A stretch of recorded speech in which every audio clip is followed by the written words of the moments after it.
we got to give our guys a lot of credit for coming out. I thought we were very focused. I thought we were locked in defensively. We made it really hard for them in the first half to get shots and kind of set the tone, and we did a good job with the pace of play of keeping pressure on them by pushing up the floor. And when we do that, the ball moves better. I thought we made some simple plays, we weren't selfish, and we were able to build a good lead and kind of maintain it from there on out.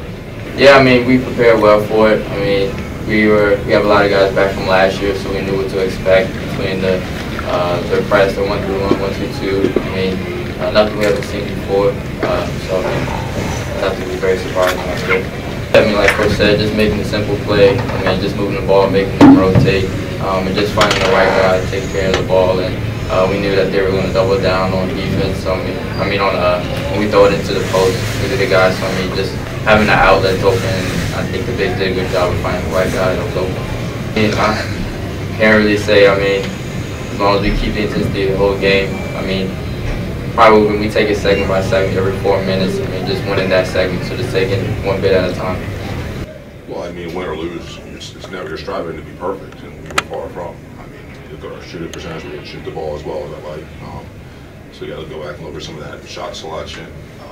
Some of that is passes that are out of reach and getting guys off rhythm. Some of it's not being ready to shoot. So there's plenty of things with that. There were still some careless turnovers. There were still some times where we fell asleep and gave up some back cuts, especially in the second half. So yeah, winning by 20 is always great. We'll should do that every game, but you understand that there's a lot to work on still. We're far from a finished product, and we've got to win or lose. We've got to come back and continue to get better. Yeah, we got to continue to control, and that's coming out every day. I think that probably why we're playing well right now is our focus and concentration in practice is really good, and that becomes habit, and so that carries over to game day. The way it is, we'll be able to take a day off tomorrow. So it'll be the first time in a while we've had a day off, and so we'll take the day off, and they'll be able to get treatment and all that. We'll come back in on Wednesday, on Monday, be able to actually have a legitimate practices more than the glorified shoot-around walkthroughs we've been doing the last few days. So we'll plenty of stuff to work on. Navy's a different team. They're going to play a slower tempo, much like Holy Cross, but they're much more physical. Play a lot more in paint, so it's going to be a different game, but it's going to be very, very challenging. Well, I think that there's a certain comfort level that everyone has when they're playing because they've been around. They played a lot of minutes before.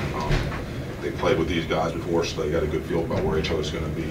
There's a trust that's been developed because they've been around a long time, and the thing they both do that's hard is just because of the time they played is they have a good feel for what's going on, and so you'll see. I think there's times the ball moves a little better because they're seeing a play ahead. They're both good defensive players as well, so there's a lot of balance on the floor. Then you can see they both out of dynamics. When they're open, they tend to make shots. So nothing against the guys that play. We've got good players, and we won those games because those guys played well. But they're just good. They're just good players. It gives us a lot of depth. It's a lot more depth than we've had depth, but it gives us even more depth moving forward and more versatility that we can do some different things with. He's still on a minute limitation, which has something to do with it. But Bruce is playing really well. I mean, I think Bruce is playing those minutes because he deserves them. He's been playing really well. Ben's playing those minutes because he's earned them. They've been playing well, so it's a good problem to have. Knowing what Avi and Kim are capable of, but knowing what Jimmy's done, and knowing what Bruce has done, and knowing what Ben has done, and go right down the line. They've all done stuff. That's much better than sitting there and trying to figure out who you can put in. Now there's a lot of options, and it'll help with competition. So practice will be good. They'll be able to get up each other in practice, and then be able to fly around there. Well, I think off days are always a good thing. Your body needs it, your mind needs it with class going. So playing an afternoon game's nice because they kind of get the rest of the day off, and then they'll get tomorrow off and be able to get in and with our trainer and get their treatment so their bodies are feeling good and come back in Monday evening and start getting ready for an evening.